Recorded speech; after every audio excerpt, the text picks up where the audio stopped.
What's up, guys? Welcome back to the right side. Today, I want to talk a little bit about feminism, how we got here, and how we can retake the ground. This video will be part 1, as during the writing for this video, I realized that there are two major prongs with this issue. So I thought that each part deserved its own video, so today is part 1 and tomorrow will be part 2. Before we get into the video, be sure to subscribe and ring the bell, as that is the best way to support and help the channel grow. And if you liked the video, be sure to hit the like button. With that said, let's get into it. It's no secret that modern feminism has come a long way from its first inception. It is understood historically that feminism has come in 4 waves. Before we get into the commentary on the issue, I want to take a minute to go through each wave, define it, and explain what happened. First-Wave Feminism occurred from 1848 to roughly 1920. First originating in New York, contrary to popular belief, the suffragettes were actually the minority on the issue, as most women didn't want the right to vote, as the right to vote also came with certain responsibilities such as the bucket brigade,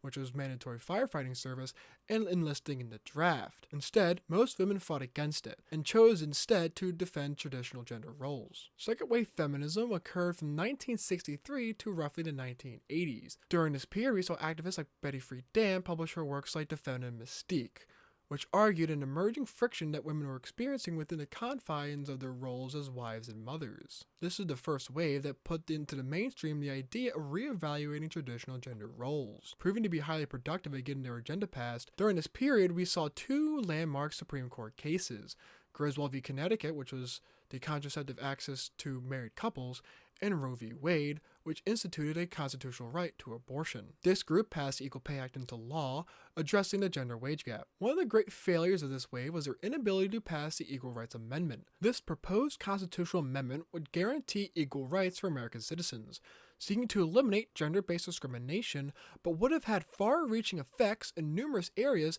such as divorce, property, employment, and much more. This round of the women's liberation movement had fizzled out by 1980 when Ronald Reagan was elected. Third-wave feminism started in the 1990s, primarily targeting sexual harassment in the workplace and the lack of female representation in positions of power. Rebecca Walker, the daughter of second-wave feminist leader Alice Walker, kick-started the movement in 1992 during the Senate Judiciary Committee's investigation into sexual harassment accusations against Clarence Thomas made by Anita Hill. Moving the needle, the 1992 election cycle saw the most females being elected to congressional positions in a single year in history. This also gave birth to the concept of intersectionality, courtesy of Kimberly Crenshaw, who introduced how types of oppression areas like race, class, and gender can overlap. Furthermore, gender theorist Judith Butler's work on supporting transgender rights was also coined in the movement, pushing the idea of intersectional feminism. Feminism is what we see today, and despite being given a separate wave,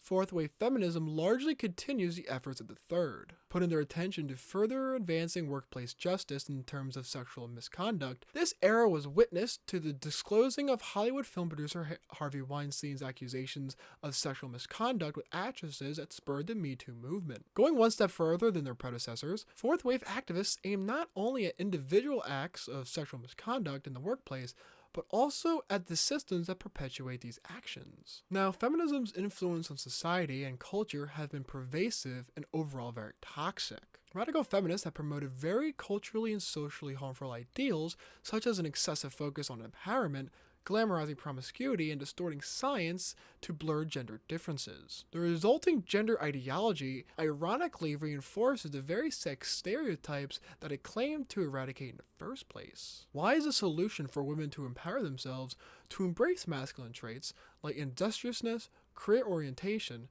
competitiveness, aggression, and assertiveness? Feminists market abortion and birth control as tools for women to compete with men, encouraging them to exchange dresses for pants, homes for cubicles, and families for careers. How did we allow our social fabric to erode so much? The answer lies in a liberal offensive and a conservative defensive failure. For too long, conservatives have embraced cultural libertarianism while remaining socially conservative. This moderation aimed to avoid cultural ridicule but allowed the left to expand the Overton window of what is considered politically acceptable. Politics is downstream from culture. Historically, conservative values have led to prosperity, but a lack of proactive cultural engagement has cost us ground. The success of feminism lies in its radicalism and acceptance of vice over virtue. While conservatives promote virtues like responsibility and self-discipline, feminism replaces these with pride and impulsive behavior. This appeals to young people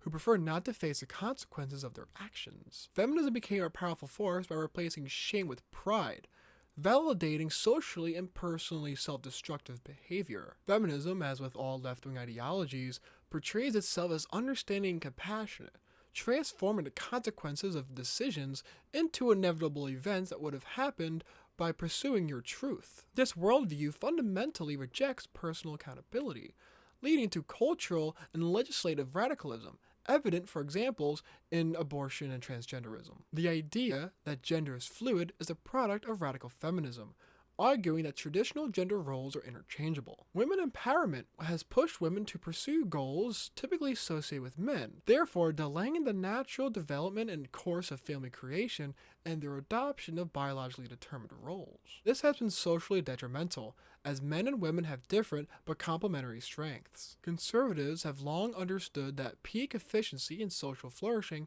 comes from respecting the natural order. Men and women have different biological predispositions, with women being more nurturing and men more protective. Encouraging women to act like men in careers and sexuality leads to negative outcomes, such as higher divorce rates when women out-earn their husbands and psychological harm from promiscuity. Put simply, the feminist push for women to be more like men is biological torture. Feminists treat the human condition like a blank slate, believing that behavior can change reality. This opposition to reality is detrimental to society and the individual. Women are being trained to act and think like men, ignoring their social differences. Estrogen and testosterone play very important but fundamentally different roles. Feminism, closely linked to leftism, has led to the transgender movement, which is culturally, socially, and politically harmful. The left has redefined gender and sex, claiming that anyone can identify as a woman and that gender is a social construct disconnected from biology. Throughout history,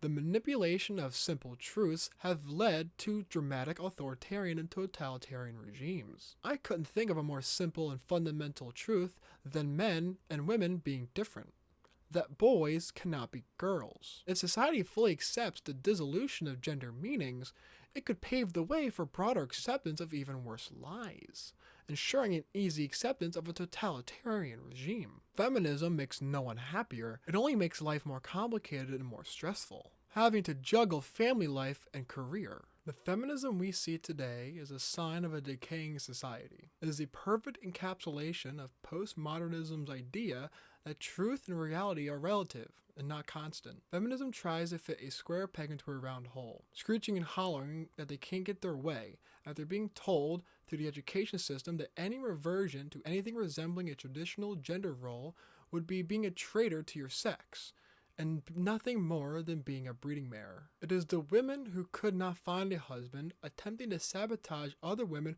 who can or have, hoping to masculinize them enough to the point where their every behavior and attitude resembles a man, which heterosexual men typically do not find attractive. This disconnect leads to these masculine women being unhappy with their husbands for not being more masculine than them. Considering this, it's no wonder why polling over the years has shown women to be getting progressively more unhappy, with many of them taking pharmaceutical drugs to counteract their anxiety and depression. I do not say this with a malicious intent to hurt or offend. Instead, I say this so you know it doesn't have to be this way. Generations of young women have been steered away from what would have been a very fulfilling career as a mother and homemaker for many of them, and now they will and are coping with a heart meant for motherhood trapped in the corporate suite. What has the left used to make feminism widely culturally accepted? Neoliberal economics. But that is for the next video. I hope you guys enjoyed this video. If you did, I'd appreciate if you could hit the like button, and if you'd like to support and help the channel grow, please subscribe and ring the bell to stay up to date with all my uploads. Finally, whether you agree or disagree, leave your thoughts in the comment section below. I always look forward to engaging you guys in respectful and thoughtful discussions. With that said, I'll see you guys next video. See ya.